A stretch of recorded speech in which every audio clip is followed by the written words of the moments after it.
యేసుక్రీస్తు ప్రభు దగ్గరికి వచ్చిన ఆ వ్యక్తి ప్రభువు యొక్క పరిస్థితిని చూసి శిష్యుల దగ్గరికి వెళ్ళగా యేసు నామంలో పొమ్మంటే పోలేదు.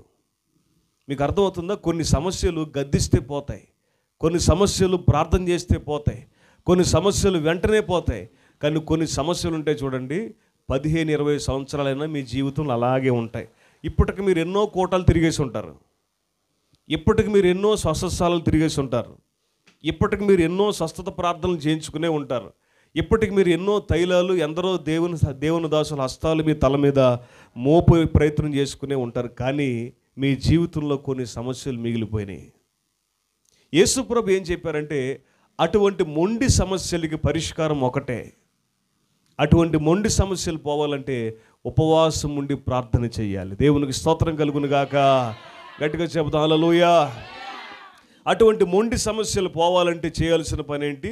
దేవుని సన్నిధిలో ఉపవాసం ఉండి ప్రార్థన చేయాలి. ఇప్పుడు ఏది సులువు మీరు చెప్పండి? ఆటోకి టికెట్ 10 రూపాయలు ఇచ్చి వెళ్ళిపోవటం సులువా? పొద్దున్న నుండి సాయంకాలం వరకు అన్నం మానేసి మంచినీళ్ళు మానేసి ఎవరితో మాట్లాడకుండా గదిలోకి వెళ్ళి ఉపవాసం ఉండి ప్రార్థన చేసుకోవడం సులువా? ఏది సులువు? ఉపవాస ప్రార్థన సులువమ్మా. ఎందుకమ్మా సులువా? అంటే ఉపవాస ప్రార్థన సులువమ్మా. పొద్దున్న టిఫిన్ మానేస్తే మధ్యాహ్నానికి ఎట్టవడం పరిస్థితి అమ్మా? లోపల రైళ్ళు పరిగెట్టవా? ఉపవాస ప్రార్థన సులువు కాదమ్మా, కష్టం. నిజంగా చేస్తే కష్టం, నేను చెప్పేది అది.